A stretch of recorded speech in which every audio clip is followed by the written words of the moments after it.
Hello folks, Wager Detective here, coming to you live from Atlantic City, Tropicana, here capping games before 8 a.m. in the morning. It's 7:50 a.m. exactly. We're going to talk about this BYU versus Texas Tech game. Let's get into it. From the top of the list, BYU beat Texas Tech back in 2023, 27-14. It's one of their two meetings. The other meeting was back in 1940, but the most recent one, 2023, BYU beat Texas Tech 27-14. BYU has been in the Big 12 for 3 years now, and they are 7-6 on the road against the Big 12. They started off in the Big 12 going 0-5 in their first year on the road against Big 12 teams, but since then they are 7-1. So overall, they're 7-6 on the road at Big 12 teams, minus 50 point differential. So for a minus 3.85 average over those 13 games, and the average score is 55.1 points per game. But over their last 8 games on the road against Big 12, they're 7-1 plus 7.4 points per game differential, and the average score is about 55 points per game. We look at the BYU offensive coordinator, and Aaron Roderick is there. He's been there since 2018, and the guy's pretty fantastic from what I'm looking at. He helped BYU go 11-1 in 2020 and earn a number 11 final ranking while boasting a top 10 offense. The guy knows how to move the ball.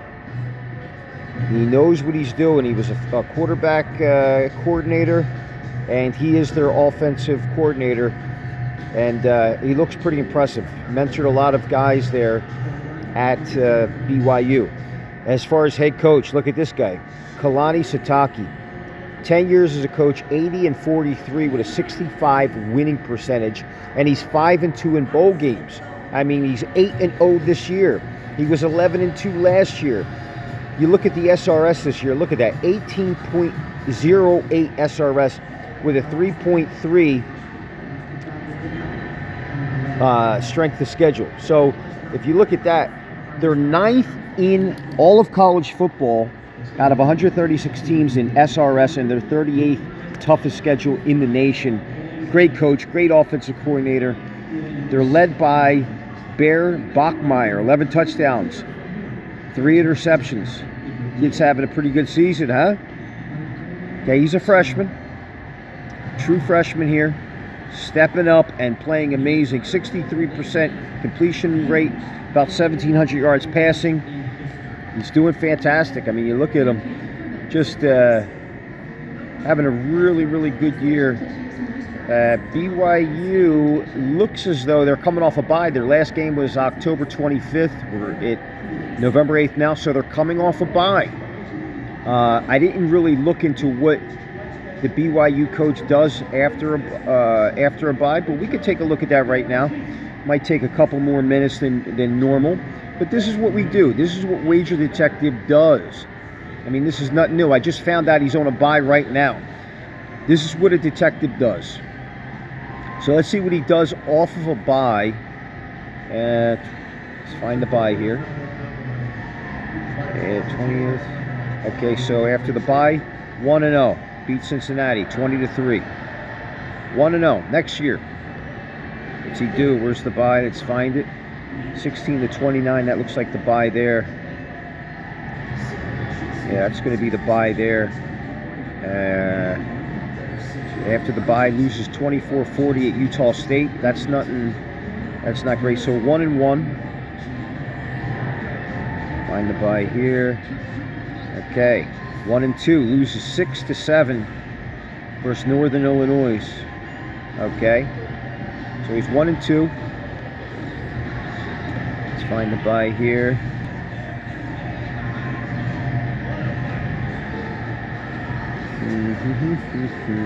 Okay, 1-3. Loses by 4 at South Florida. Let's find the bye here. This was the COVID year. We played a non-major, crushed them, Northern Alabama. 2-3. Okay.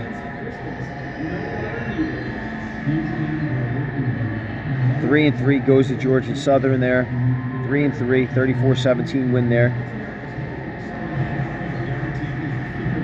Let's find the bye, Okay, another non-major beats Utah Tech 52-26 after the bye. 4-3. This is where he enters the Big 12, the year they entered the Big 12.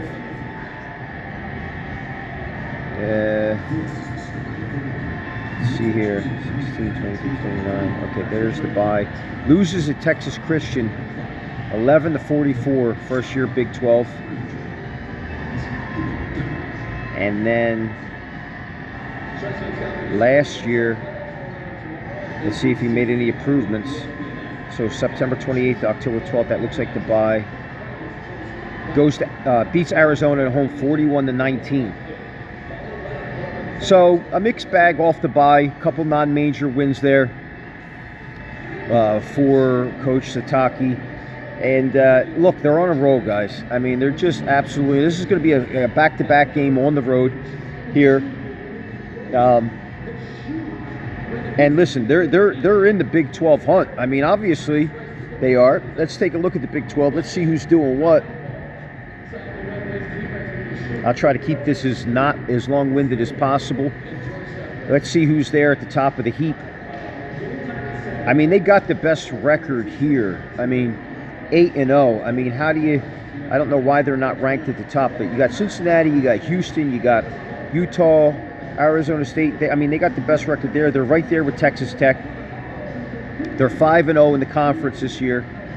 And if you look at their SRS, you look at 1, 2. They have the third best SRS in the conference with Utah and Texas Tech, who they're going to be playing today. But you look at their strength of schedule, and they're right there, ranked higher, right there with Utah. So it looks like a collision course between those two teams for the Big 12 title this year. We know Houston won yesterday. Wager Detective had Houston. They went into the bounce house and beat UCF. And Cincinnati's lurking around there as well. But the two top teams in the conference right now, Utah and BYU. So it could be a collision course. This game is going to mean a lot, obviously. And determining, you know, do they separate from the pack here against Texas Tech, the number 9 ranked team in the nation? They're on a roll. They're 7-1 on the last 8 on the road against Big 12 opponents. And they have a chance here. Let's take a look at their game log, see what they've done here. Okay, they got 11 passing touchdowns, and they got 21 rushing touchdowns. Wow. I mean, 5 of those came against Portland State, a non-major. But you handled business. But, I mean, even still, look at this. 2, 1, 4. They had 4 against West Virginia. And then they have 7 rushing touchdowns in the last 3 weeks against Arizona. Utah's no slouch, right?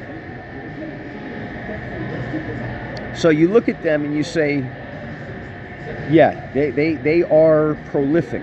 Now, I'm going to take a look at their turnovers. They only have 6 turnovers on the year, 3 interceptions, 3 fumble losses.